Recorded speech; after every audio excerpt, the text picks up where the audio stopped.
பாரத தேசத்தின் மகோனதமான புராண இதிகாசங்களை முழுமையாக அறிந்து கொள்ள சப்ஸ்கிரைப் திலக்.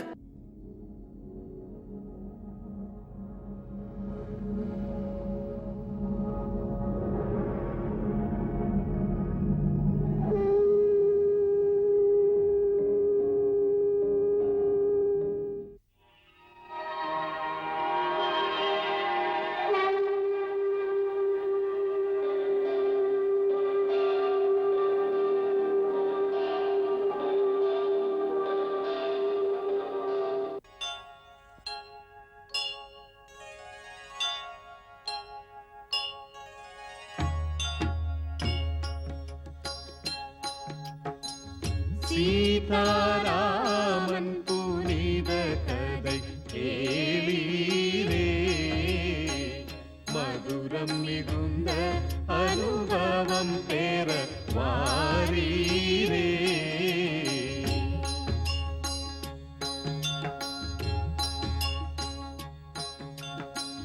கருத்துகள் நிறைந்திடும் காவியம் காணீரே, கடமை பண்பின் உயர்வினை பாரீரே.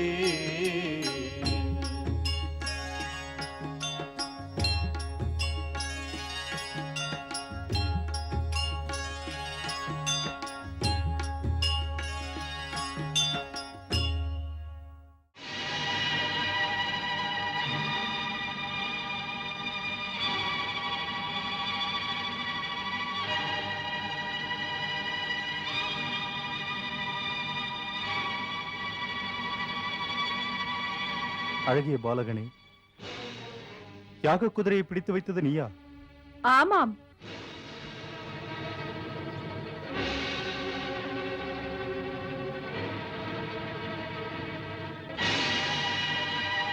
ஆனால் நான் கேள்விப்பட்டது 2 பாலகர்கள் என்று. நீங்கள் சரியாகவே கேள்விப்பட்டுள்ளீர்கள். நாங்கள் சகோதரர்கள்.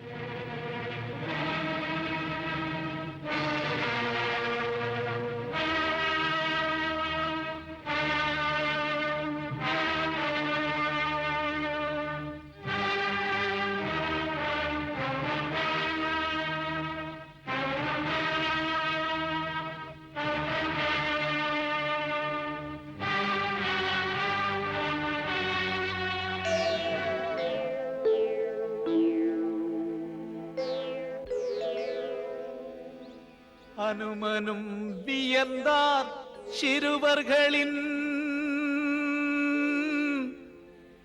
அழகிய திருமுகம் கண்டு. குழந்தை பருவத்து ராமனை போல் இருவரும் இருந்தனர் என்று.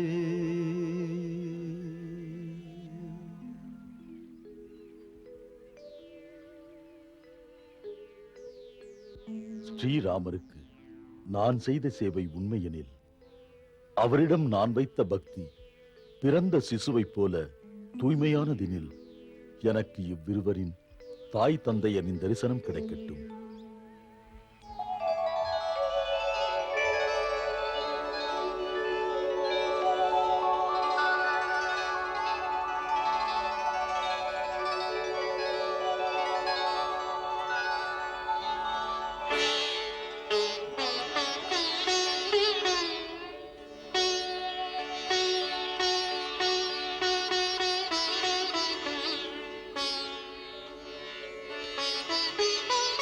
அற்புதம்!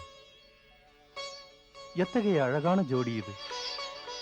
நீங்கள் யாருடைய பிள்ளைகள்? போர்க்களத்தில் நிற்பவர்களுடைய அறிமுகம் அவர்களுடைய வில்லால் தான் நடக்கும். அவர்களது அம்புகளே அவர்களை பற்றி சொல்லும். ஆம், இப்போது நீங்கள் தயவு செய்து சொல்லுங்கள், நீங்கள் தான் மகாராஜா ராமரா? இல்லை, நான் அவரது சேவகன் பரதன்.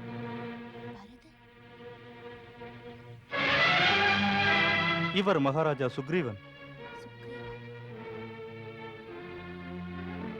இவர் வீர அனுமான்.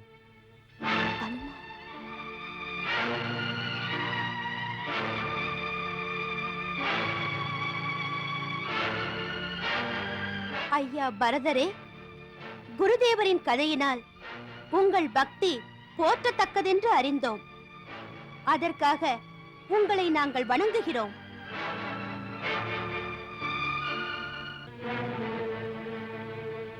மகாராஜா சுக்ரீவரே, நீங்கள் ராஜ்யத்தை இழந்தும் ஒரு வனவாசியிடம் நட்பு பாராட்டினீர்களே, அது பாராட்டத்தக்கது. மற்றும் பரம்வீர அனுமான், நீங்கள் பக்தியின் பெருமையை நிலைநாட்டியுள்ளீர்கள். அதற்காக நாங்கள் உங்களை கோடி முறை வணங்க விரும்புகிறோம். ஆனால் இச்சமயம் போர்க்களத்தில் நீங்கள் எங்களுக்கு எதிராக போராட வந்துள்ளீர்கள். அதனால் நாங்கள் உங்கள் மூவரையும் எதிர்த்து போராட வேண்டிய கட்டாயத்தில் உள்ளோம். எங்களை மன்னித்து விடவும்.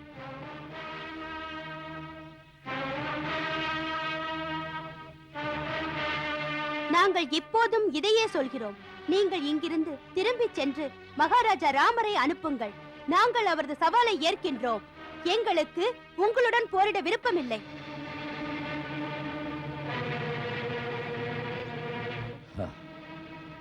எங்களுக்கும் உங்களுடன் போரிட விருப்பமில்லை. மிக நல்ல விஷயம். நீங்கள் செல்லுங்கள்.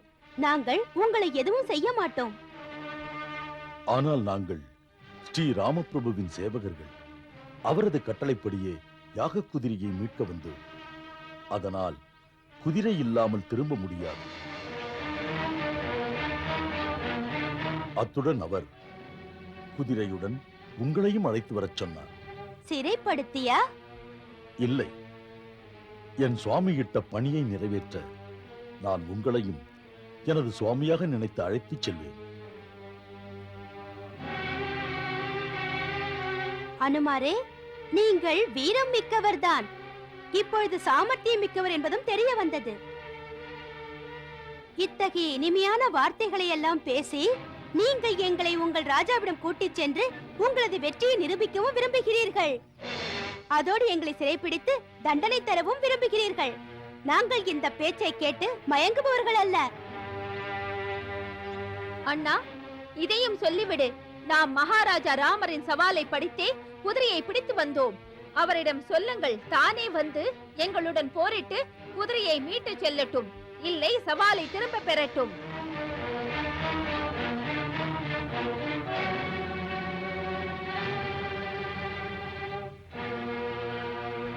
நீங்கள் உங்களை அறிமுகப்படுத்திக் கொள்ளவில்லையே. அங்கு சென்று என்ன கூறுவது? யார் அவரை அழைத்தார் என்று? தாய் தந்தையர் பெயர் என்ன? எங்கே வசிக்கிறார்கள்? அனுமாரே, இங்கு எங்களுக்கு திருமண பேச்சொன்றும் நடக்கவில்லை. நாங்கள் எங்களது குலம் மற்றும் கோத்திரங்களை சொல்வதற்கு இங்கு போர்தான் பேச்சே. இங்கு கேள்வியும் அம்புகளால் தான், பதிலும் அம்புகளால் தான்.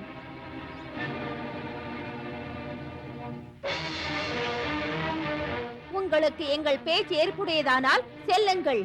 அப்படி போரிட வேண்டுமெனில் தாக்குதலை தொடங்குங்கள்.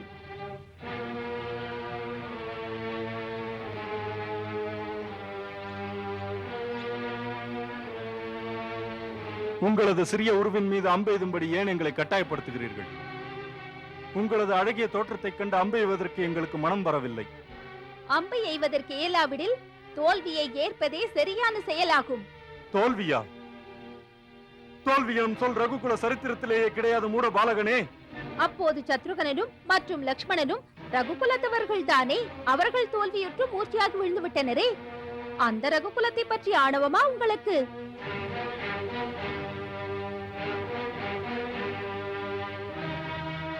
நீங்கள் பார்ப்பதற்கு அழகாக இருந்தாலும் உள்ளுக்குள் அத்தனை விஷமானவர்கள். இத்தகைய சக்தியை உடனடியாக முறியடிக்க வேண்டும்.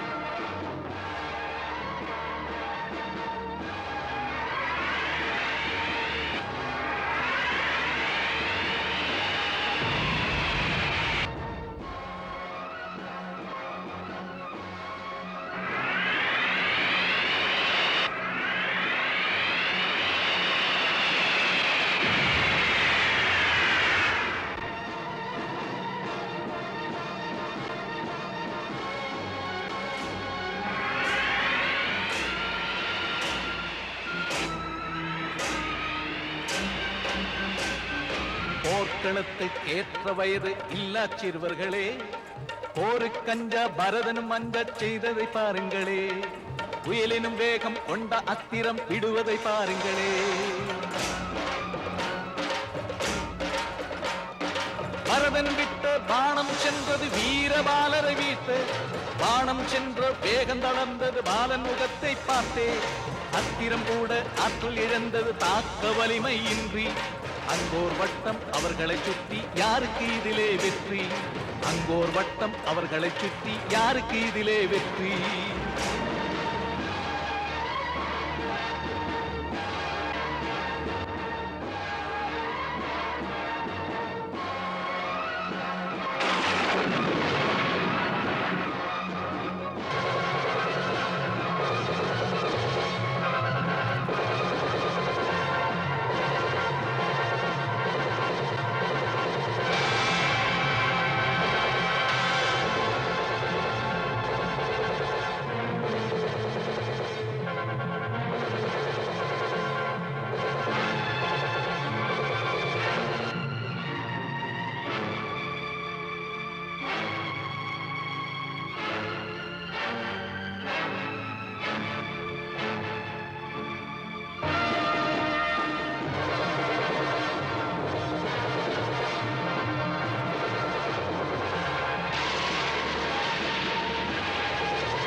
இல்லை, இது உண்மையாக இருக்க முடியாது. சுக்ரீவன் மற்றும் அனுமாரும் கூட தோற்று விட்டார்களா என்ன? ஆம் மகாராஜா. யாக குதிரை இன்னமும் முனிகுமாரர்களிடம் தான் இருக்கிறதா? ஆம் மகாராஜா.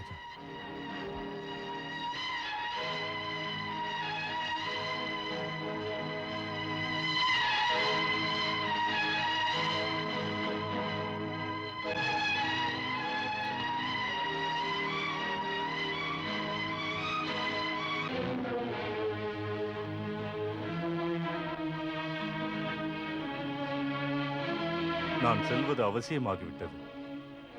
வைதேகியிடம் நான் மாலைக்குள் திரும்பி விடுவேன் என்று சொல். இந்த அண்ணா, நான் சாப்பாடு கொண்டு வந்து விட்டேன்.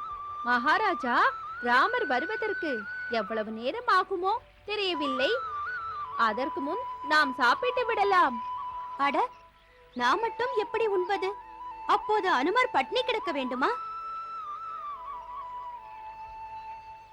ஆனால் அவர் இத்தகைய உணவை உண்பாரா? கேட்டால் தெரிந்துவிடும். போவோம்.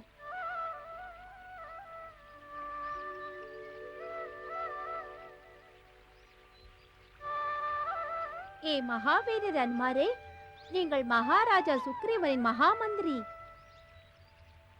கிஷ்கிந்தாவின் ராஜமாளிகையில் சுவையான உயர்ந்த உணவை உண்பது பழக்கமாகி இருக்கும். ஆனால் நாங்களோ சாதாரண வனவாசி மற்றும் பிரம்மச்சாரிகள். எங்களிடம் இந்த சாதாரண உணவுதான் உள்ளது. இதை கொண்டுதான் உங்களை உபசரிக்க முடியும்.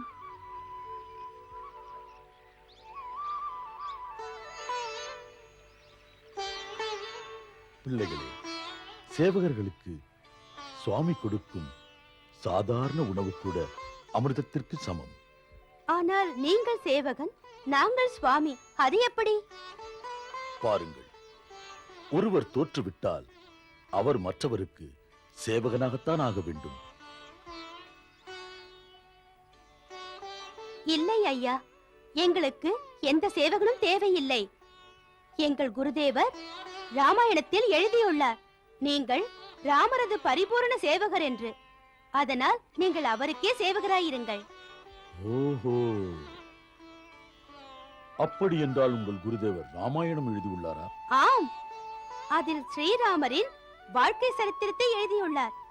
உங்கள் கதையும் அதில் வருகிறது. அப்படியா? ஆம், உங்களது பரிபூரண பக்தி மற்றும் சேவையை கேட்டு எங்களுக்கு உங்கள் கதை மிகவும் பிடித்துவிட்டது.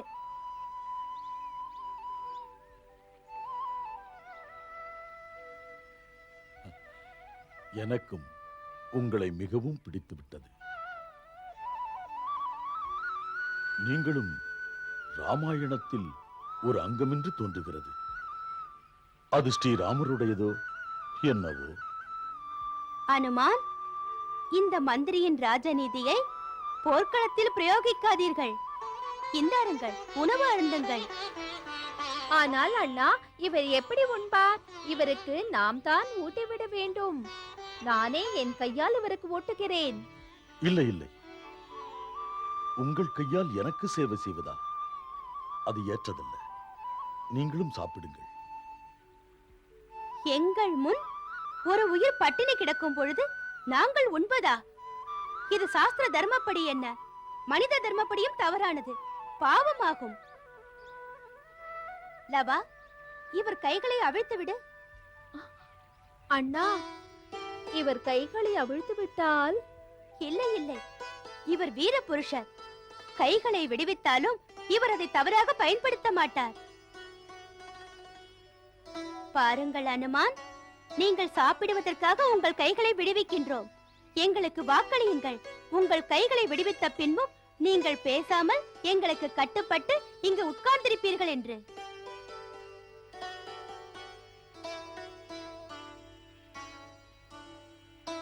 ஹே சிறந்த வீரகுமாரர்களே, நீங்கள் உங்களுடைய குணத்தால் என்னை கட்டி போட்டு விட்டீர்கள். நான் உங்கள் தாய் தந்தையரை மனதார வணங்குகிறேன்.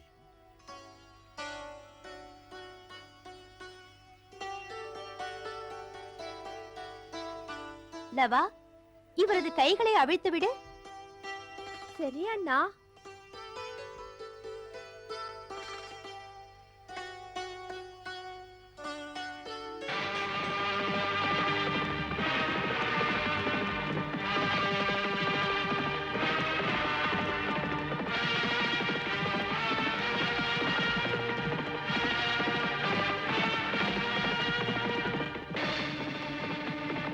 இப்பொழுது உண்மையிலேயே மகாராஜா வந்துவிட்டார் என்று தோன்றுகிறது.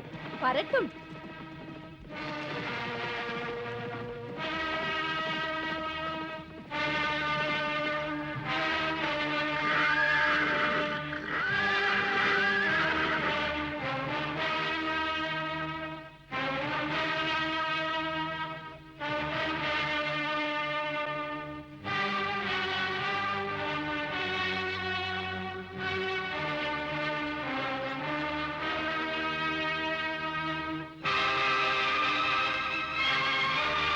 எனது சேனைக்கு இந்த கதியா? வீரபத்ரா, என்னால் இதை நம்ப முடியவில்லை. வெறும் இரு சிறு முனிக்குமாரர்கள் அயோத்தியாவின் சதுரங்க சேனையை இந்த கதிக்கு ஆளாக்கியுள்ளார்களா? ஆனால் அது உண்மை மகாராஜா. மிகவும் ஆச்சரியமான விஷயம். வெறும் சாதாரண மனிதர்களால் இதை செய்ய முடியாது. மகாராஜா, அவர்கள் சாதாரணமானவர்களாக தெரியவில்லை, மனிதர்களாகவும் தெரியவில்லை. அவ்விருவரும் சின்னஞ்சிறு தேவர்களைப் போல் தோன்றுகிறது. அவர்களை வணங்க வேண்டும் என்று தோன்றுகிறது. நிச்சயம் அவர்கள் ஏதோ ஒன்றாகத்தான் இருக்க வேண்டும். இல்லாவிடில் லக்ஷ்மணன், பரதன், அனுமான் மற்றும் சுக்ரீவன் போன்ற வீரர்கள் இவ்வாறு தோற்கவே மாட்டார்கள். இதையெல்லாம் கேட்டு நானும் அவர்களை தரிசிப்பதற்கு ஆவலாக உள்ளேன்.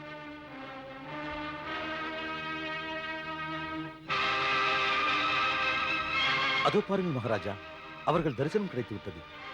அந்த இரு வீரர்களும் மரத்தின் கீழ் நின்றுள்ளனர்.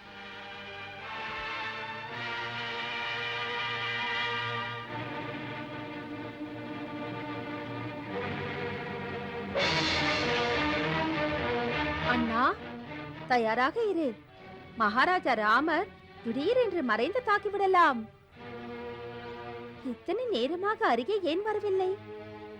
இல்லை லவா, அவர் ஒருபோதும் அவ்வாறு செய்ய மாட்டார் என்று எனக்கு தோன்றுகிறது. அவர் வீரர். அத்தகைய வீர புருஷர்கள் மறைந்திருந்து ஒருபோதும் தாக்க மாட்டார்கள். வாழ்க. ஒரு உண்மையான வீரனே மற்றொரு வீரனை மதிப்பான். அனுமான்,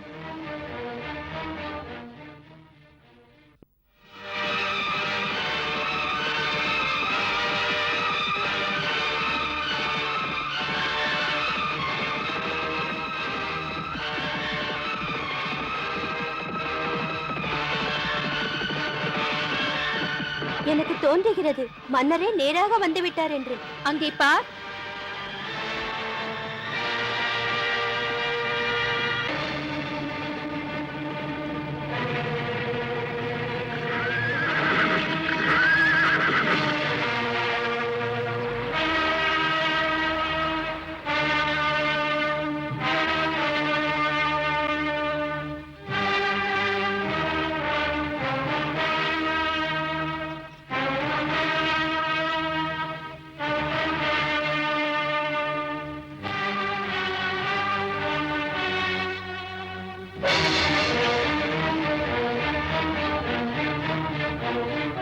தேரை முன்னே எடுத்துச் செல்.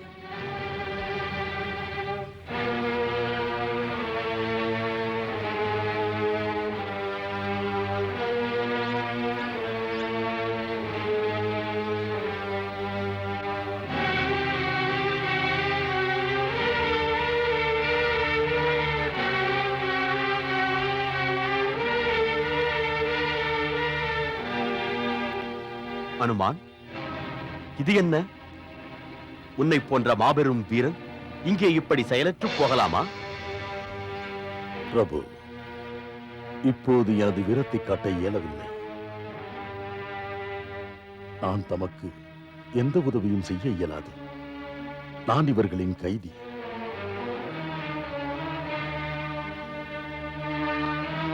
இருவரும் கருணை கூர்ந்து எனது கைகளை கட்டவில்லை.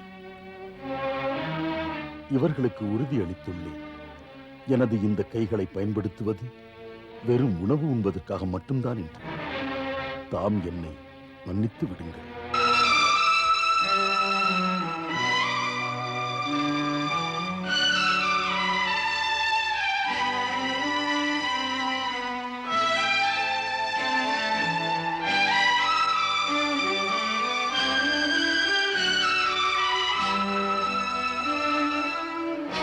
உங்கள் இருவரையும் பார்த்தால் எனக்கு நம்பிக்கை வரவில்லை. இது போன்ற மென்மையிலும் மென்மையான உடல் கொண்ட இந்த இரு சிறுவர்களா அயோத்தியாவின் மிகவும் சக்தி வாய்ந்த சேனைகளை லக்ஷ்மணன், பரதன், சத்ருக்னன் மற்றும் சுக்ரீவன் போன்ற வீரர்களை மயக்கமடைய செய்தவர்கள்? மிகவும் பலசாலி அனுமானையே கைது செய்து அமர வைத்துள்ளீர்களே, என்னால் நம்ப முடியவில்லை. ஆனாலும் உண்மையை நீங்களே பார்க்கிறீர்களே மன்னா. இருந்தாலும் மேலும் தமக்கு உறுதி செய்யப்பட வேண்டும் என்றால் இதோ உயிருடன் இருக்கும் இந்த சாட்சி தமக்கு முன்னாலேயே இருக்கிறது. தமது பரம பக்தன் வீர அனுமான் எங்களது உண்மையை எடுத்துரைப்பார். ஆம் பிரபு, இது முற்றிலும் உண்மை. இவர்கள் இருவரும் தான் அவர்கள் தெய்வீக அஸ்திரங்களால் அயோத்தியாவின் அனைத்து வீரர்களையும் இதுபோன்ற மயக்க நிலையில் செய்தனர். இத்தனை நாட்களாக எவருக்குமே நினைவு திரும்பவே இல்லை. இவர்கள் இருவரின் மாதா பிதாவிற்கு மீண்டும் மீண்டும் வணக்கம் செலுத்துகிறேன். ஏனெனில் இது போன்ற தெய்வீக மைந்தர்களை பெற்றதற்காக. கேட்டீர்களா? இப்போது நம்பிக்கை வந்துவிட்டதல்லவா? தமது இந்த சேனைகளின் இந்த நிலைமைக்கு காரணம் நாங்கள் தான் என்று. இப்பொழுது என்ன சொல்கிறீர்கள் தாம்?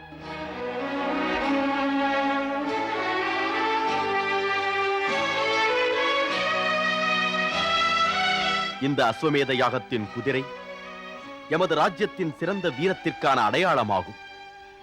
நீங்கள் ராஜாவோ ராஜகுமாரர்களோ அல்லவே. எங்களது ராஜ்யத்தை கைப்பற்ற எண்ணுவதற்கு பிறகு நீங்கள் எந்த பேராசையிலே எமது குதிரையை பிடித்தீர்கள்? எங்களுக்கு எந்த பேராசையும் இல்லை. எங்களுக்கு எந்த ராஜ்யத்தின் மீதும் ஆசை இல்லை. அதோடு தங்களது ராஜ்யத்தை கைப்பற்றும் எண்ணமும் இல்லை. நாங்கள் இதன் நெற்றியிலே எழுதப்பட்ட அறைகூவலை படித்துத்தான் இதை பிடித்தோம். அப்படி என்றால் சொல், உனக்கும் இந்த அறைகூவலுக்கும் என்ன சம்பந்தம்? ஏனெனில் இந்த அறைகூவலிலே அகம்பாவம் நிறைந்திருக்கிறது.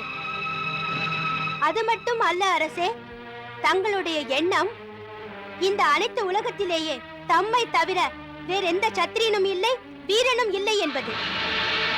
ஏனெனில் நாங்கள் சத்திரியர்கள். இந்த அறைகூவலுக்கு பதில் தருவது எங்கள் தர்மமாகும். மன்னா ராமா, தமக்கு சத்திரிய தர்மம் பற்றி தெரிந்திருக்குமே.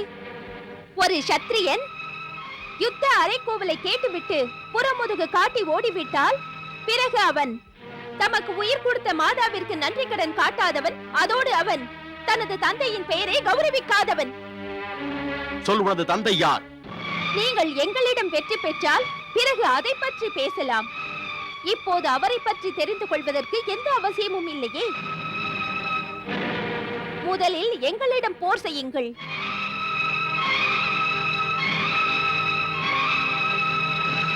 என்ன யோசனை செய்கிறீர்கள்? எடுங்கள் வில்லினை. உனது குரு உனக்கு ஏதேனும் தந்திர வித்தை கற்று தந்திருக்கிறாரா? என்ன? ஏனெனில் நீ செய்திருக்கும் செயலுக்கு நிச்சயமாக தண்டனை அளிக்கத்தான் வேண்டும். ஆனால் உன்னை பார்த்தால் எனது மனதிலே உனக்கு தண்டனை தரும் எண்ணமும் எழவில்லை, யுத்தம் செய்யவும் தோன்றவில்லை. எனது நிலைமையும் இதேதான். நானும் இதைதான் சிந்திக்கின்றேன். தாமும் ஏதோ மோகினி மந்திரத்தை ஜபிக்கிறீர்களோ என்று.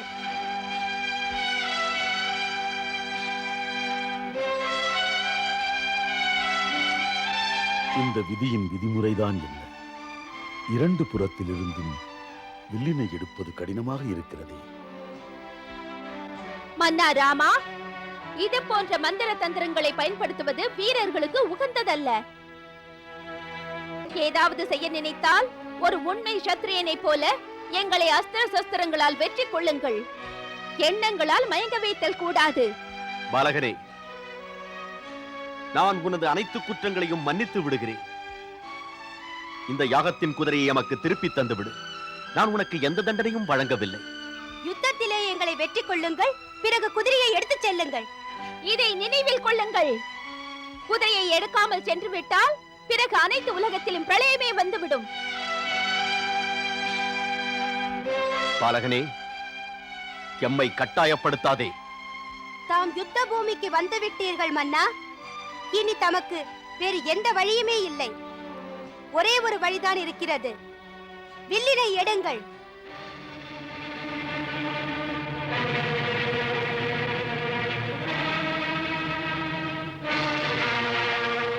மன்னா ராமா, சத்திரியன் வெறும் பேச்சில் சிறந்தவன் அல்ல. யுத்தம் செய்யுங்கள், யுத்தம். எடுங்கள் வில்லினை. மன்னா ராமா, தாம் ஒரு சத்திரியன் என்றால் தமக்கு தமது முன்னோர்களின் மேல் மதிப்பிருந்தால் இந்த யுத்த பூமியிலே அனைத்து மோக மந்திரங்களையும் தியாகம் செய்து ஒரு உண்மையான சத்திரியனை போல் போர் செய்யுங்கள். தமது வில்லினை எடுங்கள். பாலகனே, எமக்கு நீ அறிவுரை வழங்காதே. நானும் யுத்தத்திற்கு தயார். ஹே ராமா, தாம் என்ன செய்கிறீர்கள்?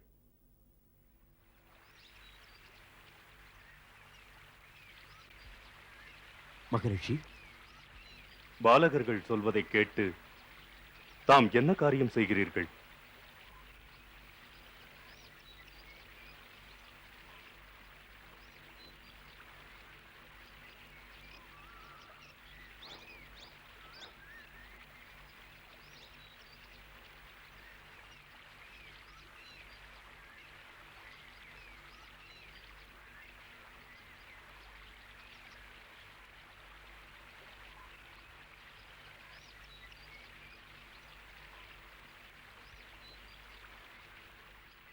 நன்மை உண்டாகட்டும்.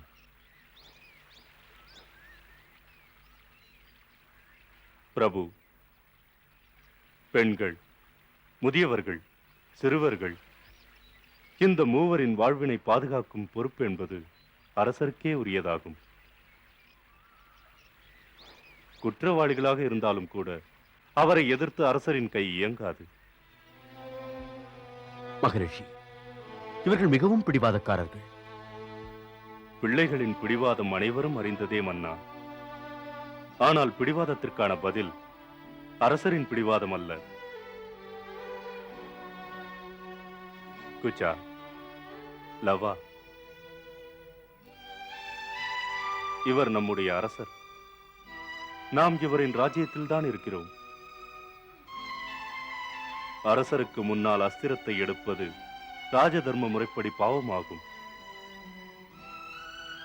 இருவரும் அரசரை அவமதித்து விட்டீர்கள். தாம் அரசரின் குதிரையை ஏன் பிடித்தீர்கள்?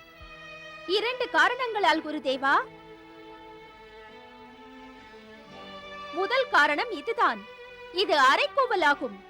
அது இந்த குதிரையின் நெற்றி மீது தெளிவான வார்த்தைகளால் எழுதப்பட்டுள்ளது. கேளுங்கள். இதுதான் இருந்தது: ராஜராஜேஸ்வரர், சக்கரவர்த்தி, மன்னர் ஸ்ரீ ராமச்சந்திரரின் அஸ்வமேத யாகத்தின் இந்த அஸ்வமானது திக்விஜயங்களுக்காக சுதந்திரமான முறையிலே விடப்பட்டுள்ளது. இதன் முன்னால் தன் தலையை குனிபவர்கள் மன்னர் ராமரின் மன்னிப்பை பெறுவார்கள். எவன் ஒருவன் இதை பிடிப்பதற்கான தீய செயலை செய்கிறானோ அவன் ஸ்ரீ ராமரின் சேனையிடமிருந்து யுத்தத்தின் அறைகூவலை ஏற்றுக்கொள்ள வேண்டும். குருதேவா, தாம் தானே சொன்னீர்கள், உண்மையான சத்திரியன் என்பவன் யுத்தத்தின் அறைகோவலை கேட்டு ஓடாதவன் என்று. எனவே நாங்கள் இந்த அறைகோவலை ஏற்றுக்கொண்டு விட்டோம்.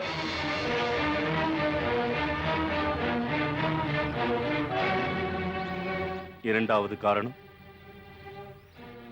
குசனண்ணாவிற்கு மன்னர் ராமரிடத்தில் கேள்வி கேட்க வேண்டியிருந்தது. எனவே நான் நினைத்தேன், இன்று வரை நம்மால் அந்த மன்னரை சந்திக்க முடியவில்லை. இந்த குதிரையை பிடித்துக் கொண்டால் பிறகு அதை விடுவிப்பதற்காக மன்னர் ராமர் நிச்சயம் வருவார். பிறகு குசனண்ணா அவரிடம் கேள்வி கேட்கலாமே. கேள். என்ன கேள்வி கேட்க நினைத்தாய்? ஒரே ஒரு கேள்விதான் மன்னா. எங்களது குருதேவர் சொல்கிறார் தாம் பண்பிலே சிறந்தவர் என்று. இதிலே எங்கே ஒழுங்குமுறை உள்ளது? தமது மனைவியை, அவரின் புனிதத்தன்மை மீது தமக்கு முழு நம்பிக்கை இருக்கிறது. ஆனால் யாரோ சிலர் குறை கூறியதன் காரணத்தால் அவரை தியாகம் செய்வதா? அதோடு அவரை உதவியற்ற நிலையிலே வனவாசத்தின் துன்பத்தை சுமக்க விட்டு விடுவதா? இது எப்படிப்பட்ட தர்மமாகும்? ராஜ தர்மம்.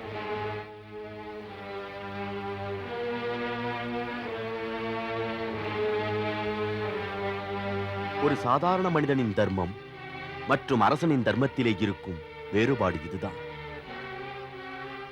ஒரு சாதாரண மனிதனின் தர்மம் தனது மனைவி, தனது பிள்ளை, தனது சகோதரன், சகோதரி, மாதா, பிதா, அதோடு மற்ற சொந்த பந்தங்களை காப்பாற்ற வேண்டியது, அவர்களை மகிழ்ச்சியுறச் செய்வது. ஏதாவது கஷ்டங்கள் வந்தால் அந்த துன்பத்திலே அவருக்கு கை கொடுப்பது. ஆனால் அதே மனிதன் ராஜமகுடத்தை சூடிக்கொண்டு அரசனானால் பிறகு அவனின் முதல் தர்மம் தன் குடும்பத்தின் சுகமோ துன்பமோ மற்றும் தன் சொந்த பந்தங்களின் சுகதுக்கங்களில் பங்கு கொள்வதோடு நின்று விடுவதில்லை. அரசனின் முதல் தர்மம் தன் மக்களின் மகிழ்ச்சியில் இருக்கிறது. அவனின் அனைத்து செயலும் மக்களின் நன்மை கருதியே. அதன் பிறகுதான் தன் சொந்த வாழ்க்கையில் அவனுக்கு சுகமோ துக்கமோ உண்டு. அவனின் கடமை என்பது அதுதான். எதிலே மக்களுக்கு நன்மை ஏற்படுமோ, மக்கள் மகிழ்வார்களோ, எதிலே மக்களுக்கு விருப்பமோ, அதுதான் அவனின் முதல் தர்மம். அதோடு அதுதான் அவனின் இறுதி தர்மமும் ஆகும். இதைத்தான் ராஜதர்மம் என்கிறோம். அப்படியெனில் இதற்கு அர்த்தம், இந்த அநியாயத்தை தாம் அல்ல அயோத்தியின் மக்கள் செய்தார்களா?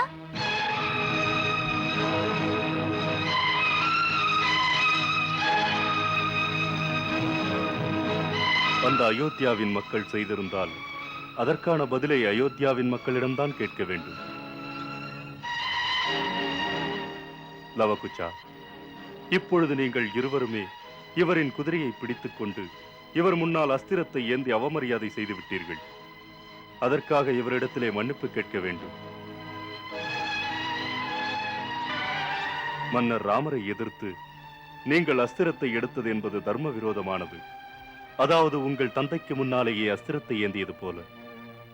ஏனெனில் அரசன் மக்களுக்கு தந்தைக்கு சமமானவர். சாஸ்திரம் இதைச் சொல்கிறது. பிதாஹி சர்வபூதானாம் ராஜா பவதி தர்மதா. எனவே நீங்கள் இவருக்கு தந்தைக்குரிய மரியாதையை தந்து மன்னிப்பு கேட்டு யாகத்தின் குதிரையை திருப்பித் தர வேண்டும். தங்கள் ஆணைப்படியே குருதேவா.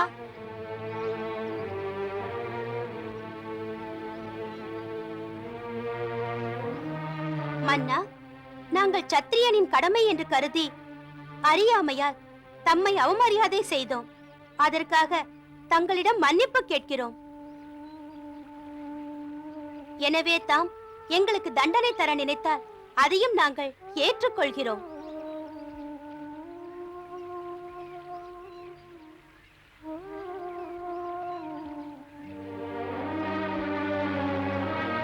நீங்கள் தண்டனைக்குரியவர்கள் அல்ல பாலகர்களே. உங்களைப் போன்ற வீரம், குணம், ஞானமுள்ள சிறுவர்கள் ஒரு அரசனின் ராஜ்யத்திலே இருந்தால் அவர்களால் அவன் கர்வம் கொள்ள வேண்டும், பரிசளிக்க வேண்டும்.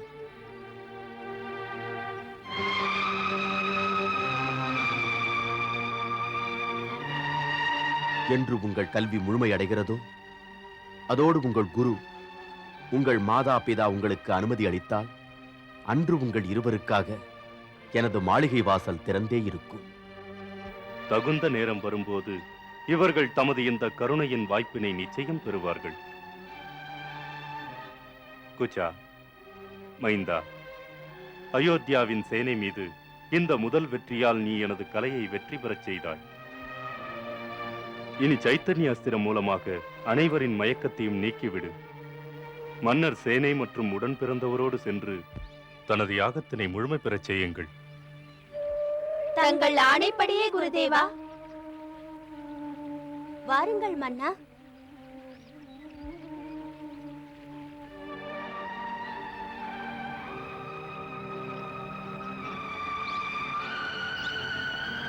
ஹே வாயுமைந்தனே, சொல்லுங்கள் மகரிஷி.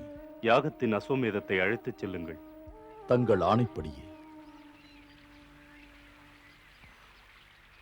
மகரிஷி, ஒரு சந்தேகம். என்ன? இது என்ன லீலை? இறைவன் மேல் ஆணையிட்டு சொல்லுங்கள். என்னிடம் உண்மையை சொல்லுங்கள்.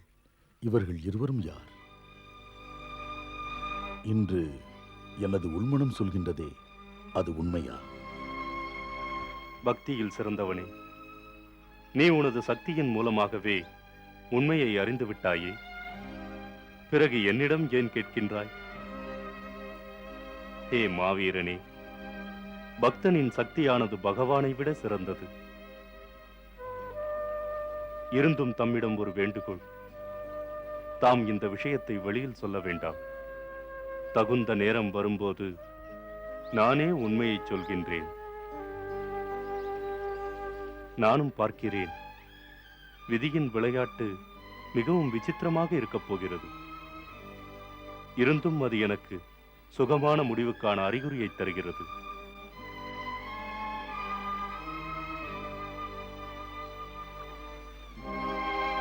தமது பக்தி வெற்றி பெற வாழ்த்துக்கள். மகளே, மகளே, மகளே, கேள்விப்பட்டாயா? கேட்டாயா நீ? லவகுசா அயோத்தியாவின் அனைத்து சேனைகளையும் வெற்றி கொண்டு விட்டார்கள். என்ன? அயோத்தியாவின் அனைத்து சேனைகளையும் வென்று விட்டார்கள். அயோத்திய சேனைகளையா? வெறும் சேனையை மட்டுமல்ல, அதோடு அதன் அனைத்து வீரர்களையும் வெற்றி பெற்று விட்டோம். மாதா அவர்களே பரதன், சுக்ரீவன், லக்ஷ்மணன், சத்ருகனன் அனைவரையும் அண்ணாவே வென்று விட்டார். பரதன், லக்ஷ்மணன் இவர்களோடு நீ யுத்தம் செய்தாயா? ஏன்? எதற்காக? அது போகட்டும், விடுங்கள். ஒரு சிறிய சண்டைதான், முடிந்து விட்டது. பாருங்கள், நாங்கள் தங்களுக்காக எத்தனை அழகான மலர்களை பறித்து வந்திருக்கிறோம், தம்முடைய பூஜைக்காக. இந்த பூஜையை தாம் விரைவாக முடித்து விடுங்கள். அதனால் விரைவிலேயே எங்களுக்கு எங்கள் தந்தையை தரிசிக்கும் வாய்ப்பு கிடைக்கும். குஜா, பேச்சு நீ மாற்றாதே. எனக்கு தெரிய வேண்டும். நீங்கள் இருவரும் பரதன், லக்ஷ்மணன், சத்ருகனன் இவர்களோடு யுத்தம் செய்தீர்களா? ஏன் செய்தீர்கள்? மாதா அவர்களே, நான் அசுமேத யாகத்தின் குதிரை ஆசிரமத்திற்கு அருகிலே உலவுவதை கண்டேன். அதன் நெற்றி மீது தெளிவான வார்த்தைகளிலே அரைக்கோவல் என்று எழுதியிருந்தது. எவன் இந்த குதிரைக்கு முன்னால் தலை குனிகிறானோ அவன் மன்னன் ராமனிடம் சரணடைவான். எவன் இதை பிடிக்கிறானோ அவனை இந்த யுத்தத்திற்காக அரைக்குவல் செய்வதாகும். எனவே யுத்த அரைக்குவலை ஏற்க வேண்டியது எனது சத்திரிய தர்மம் என்று நினைத்துக் கொண்டு நான் அதை பிடித்து விட்டேன். பிறகு பிறகென்ன? அவரின் சேனை, அவரின் சேனாதிபதி ஒவ்வொருவராக வந்து அனைவருமே மயங்கிவிட்டனர். பிறகு சத்ருகனன் வந்தா, அவரையும் நான் மயங்க வைத்து யுத்த பூமியிலே தூங்க வைத்து விட்டேன். பிறகு லக்ஷ்மணர் வந்தார். அவருடன் யுத்தம் நடந்தது. ஏன் நடந்ததை சுருக்கமாக சொல்கிறீர்கள் குச்சனாண்ணா? மாதா அவர்களே, யுத்தம் ஒன்றும் நடக்கவில்லை. மிக பயங்கரமான போர் நடந்தது. அதிலே நாங்கள் அவர்களை மயங்க வைத்து விட்டோம். பிறகு பரதன் வந்தார். அவரோடு மன்னர் சுக்ரீவன் மற்றும் மகாபலி அனுமானும் வந்தார். பிறகு அனுமானை மாபெரும் வீரர் என்கிறீர்களே, ஆனால் அண்ணாவின் வீரத்தை பார்த்து அவர் அப்படியே மயங்கி பிரமித்து விட்டார். பிறகு எங்களின் வலையிலே தானே மாட்டிக்கொண்டார்.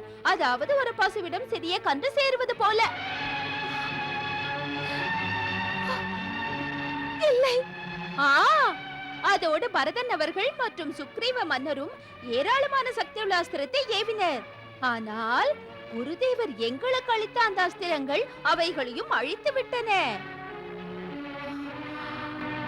அதன் பிறகு மன்னர் ராமரே நேரில் வந்தார்.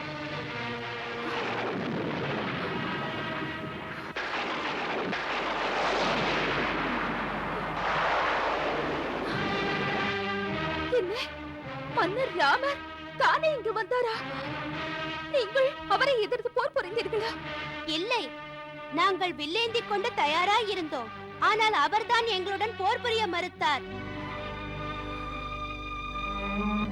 பிறகு எங்களிடம் சொன்னார், உங்கள் இருவரையும் பார்த்த பிறகு பானத்தை ஏவுவதற்கு எண்ணம் வரவில்லை, உங்களிடம் அன்பு காட்ட மனம் விரும்புகிறது என்றார்.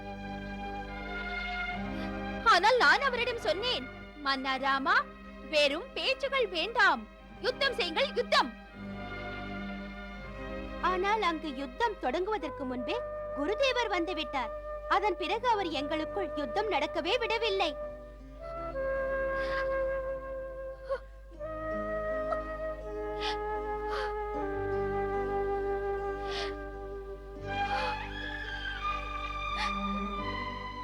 பிரபுவிற்கு கோடி கோடி நன்றி. நீங்கள் இருவரும் ஒரு மாபெரும் பாவத்திலிருந்து தப்பினீர்கள். மாபெரும் பாவத்திலிருந்து தப்பினீர்கள். என்னவாயிற்று மகளே? மாதாவே, மாதாவே, தமக்கு என்ன ஆயிற்று மாதாவே?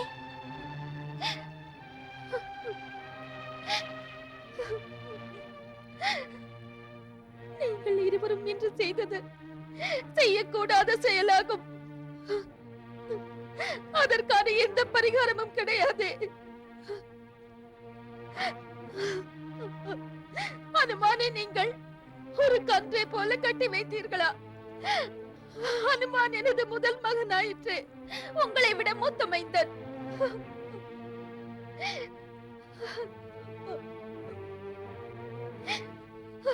பரதன், லக்ஷ்மணன், சத்ருகனன் அனைவரும் எனது மைந்தர்களே. நீங்கள் அவர்களை எதிர்த்து நின்றால் பிறகு எனது நிலைமை என்னவாகும்? அதன் பிறகு நீங்கள் அந்த ஸ்ரீராமரையே யுத்தத்திற்கு அழைத்தீர்களா? எனது மகன்களே, தம் தந்தையின் சரணத்தை பூஜிப்பதற்கு பதிலாக அவரை யுத்தத்திற்கு அழைத்தீர்கள் என்றால் இதை விட ஒரு மன்னிக்க முடியாத பாவம் வேற என்ன இருக்க முடியும்?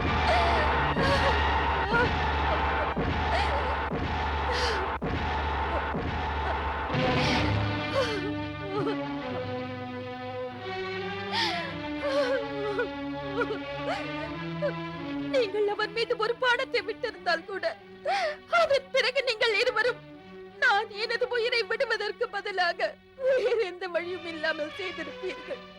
வேற எந்த வழியும் இல்லாமல் போயிருக்கும்.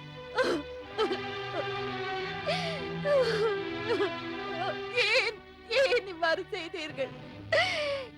ஏன் இவ்வாறு செய்தீர்கள்?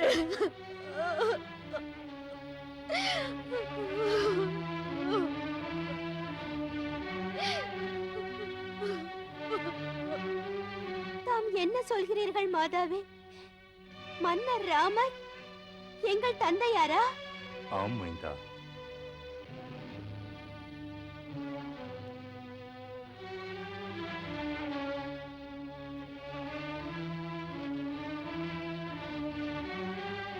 தேவி சீதா உண்மையைத்தான் சொல்கிறார். மன்னர் ராமர் உங்கள் தந்தைதான்.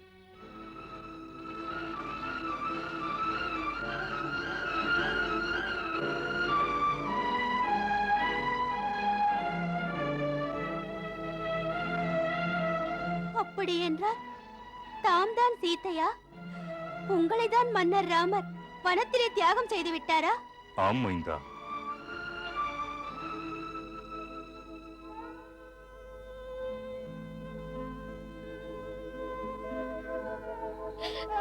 என்னை விட அதிக பாக்கியசாலி வேறு யாராக இருக்க முடியும்? நான் அவருடைய மனைவி ஆயிற்றே. அவரை 3 உலகங்களும் பூஜை செய்கிறது.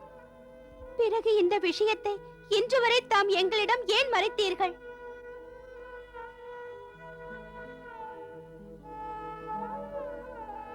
ஒவ்வொரு விஷயத்தையும் வெளிப்படுத்துவதற்கு உகந்த சமயம் ஒன்று இருக்கிறது. இதற்கு முன் இந்த விஷயம் உனக்கு தெரிந்திருந்தால் பிறகு உனது மாதா இங்கு அனைத்து மனக்கஷ்டங்களையும் தாங்கிக் கொண்டிருப்பது முடியாத ஒன்றாக இருக்கும்.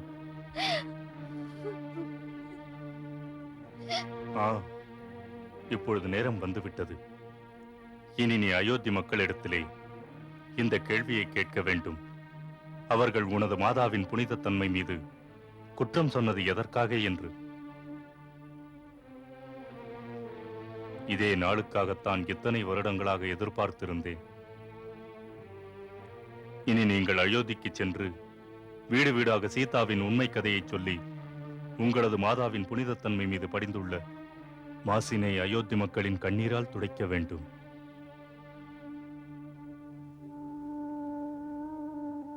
அவர் மனதில் உள்ள தவறான எண்ணத்தை மண்ணாக்கி அவரின் இதயத்திலே மகாராணி சீதையின் சிம்மாசனத்தை மீண்டும் உருவாக்க வேண்டும்.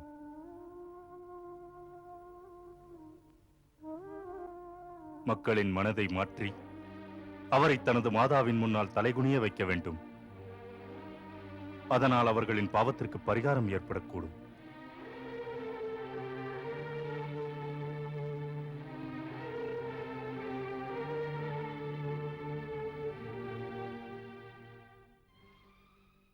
தர்மத்தை உணர்த்த தரணியில் நடந்த சீதையின் கதையை கேளீரே.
இது கதையல்ல சீதையின் வாழ்வு.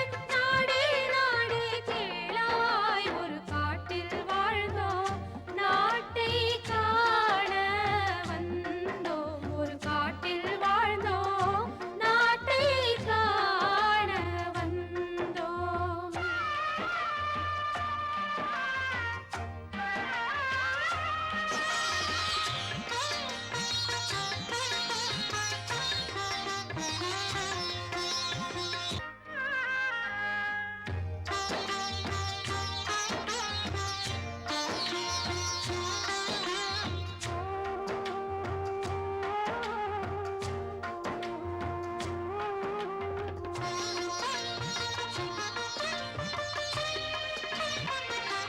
சரியா தவறா இது ராமனும் செய்ததுமே சரிதானா? ஐயா யாருமே அவள் மேல் கருணை கொண்டவரே இங்கு இல்லையா? அவள் ஒரு தவறும் செய்தது இல்லை, வீண்பழி சுமந்தாள் சீதை. யாரோ எதையோ ஏனோ சொல்ல, அதனால் நிகழ்ந்தது தொல்லை. ஒரு பெண்ணுக்கு நீதி இல்லை. நியாயம் தெரிந்த ராஜா அவளை, நியாயம் தெரிந்த ராஜா அவளை தியாகம் செய்தது சரியா? ஒரு காட்டில் வாழ்ந்தோம், நாட்டை காண வந்தோம். ஒரு காட்டில் வாழ்ந்தோம், நாட்டை காண வந்தோம். சீதை என்னும் பேதை அவள், சீதை என்னும் பேதை அவள், படும் பாட்டினை கேளுங்கள் நீங்கள். ஒரு காட்டில் வாழ்ந்தோம், நாட்டை காண வந்தோம். ஒரு காட்டில் வாழ்ந்தோம், நாட்டை காண வந்தோம். இந்த சிறுவர்கள் உண்மையைத்தான் சொல்கிறார்கள். அயோத்தி மக்கள் செய்திருக்கும் அநியாயங்களால் 100 வருடங்கள் நரகத்திலே அவர்கள் அனுபவித்தாலும் அதற்கான பரிகாரமே இனி கிடைக்காது. உண்மையில் மகாராணி சீதையை குற்றம் சாட்டி அனுப்பிய பிறகு இந்த நகரமே களையிழந்து விட்டது. வெறும் பேச்சுக்களினால் மட்டுமே ஒரு பெண்ணுக்கு செய்த அநியாயங்களை போக்கிவிட முடியாது. மக்கள் ஏதாவது செய்தாக வேண்டும். என்ன செய்ய முடியும் இந்த மக்களால்? அனைவரும் சேர்ந்து மன்னரிடம் செல்ல வேண்டும். அவரிடம் சென்று கேட்டுக்கொள்ள வேண்டும், நாங்கள் குற்றம் செய்து விட்டோம், எங்களை மன்னித்து விடுங்கள் என்று. அனைத்து மக்களும் சேர்ந்து மன்னிப்பு கூறி மகாராணி சீதையை தேடி கண்டுபிடிக்க வேண்டும். அவர் எங்கிருந்தாலும் அவரை மிகவும் மரியாதையுடன் அழைத்து வந்து மீண்டும் ராஜ சிம்மாசனத்தின் மீது அமர்த்தி பார்க்க வேண்டும். அனைத்து மக்களும் ஒரே மனதுடன் இந்த செயலை செய்தாக வேண்டும். இதில் வருத்தம் இதுதான், இன்று வரை எல்லோரும் ஒரே மனதுடன் இல்லையே. இன்று சீதை சிந்திய கண்ணீர் கொஞ்சமா? யாருக்குமே இரக்கம் அன்று இல்லையே. ஒரு பெண் என்றால் பழிப்பதா இந்நாட்டில்? சீதை என்ற தாய் துடித்தாளே பேதை.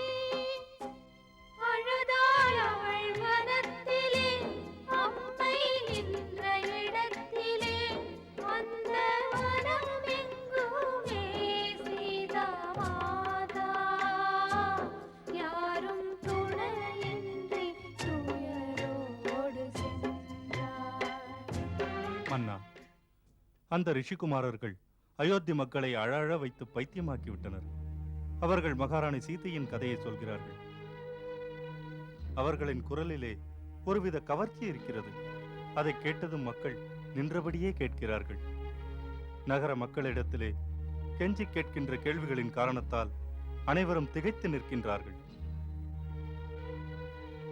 சில மக்களின் மனதிலே தோன்றுகிறது, மகாராணி சீதையை தேடி கண்டுபிடித்து அவரை மரியாதையோடு திரும்ப கூப்பிட வேண்டும் என்று. இது ஒரு சிலரின் விருப்பமா இல்லது அனைவரின் விருப்பமா? இப்போது வரை சிலரின் எண்ணம்தான். கேளீர் பெரியோர்களே, நல்ல குணவான்களே, அந்த சீதை என்ற ஒரு பெண் பேதை. உள்ளம் உருகும் அவள் கதை சொல்லும் போது. இது அந்த பாடல் தானா? இதுதான் மன்னா. கதை சொல்லும் போதே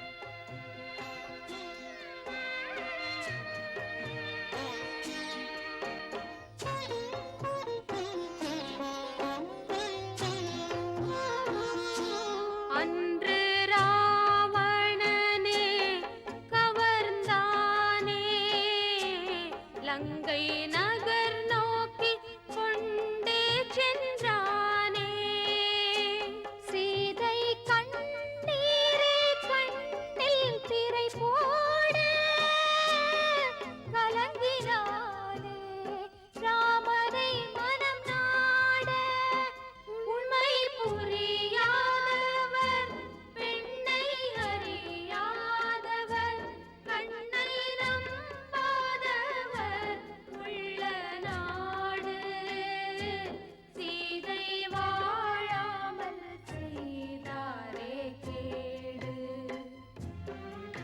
பிள்ளைகளே, மன்னர் உங்களை அழைக்கின்றார்.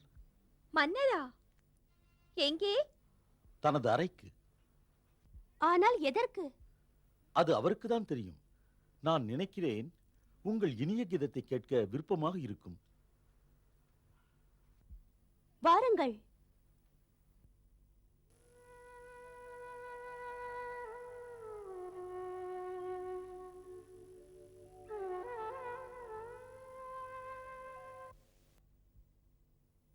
மங்களம் தருபவள் மாதா சீதை மன்னவன் ராமனின் அன்பு போதை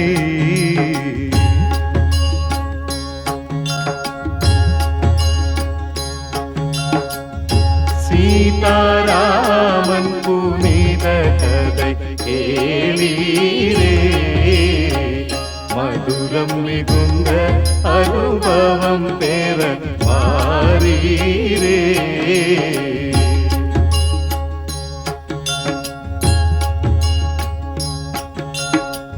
கருத்துகள் நிறைந்திடும் காவியம் காணீரே கடமை பண்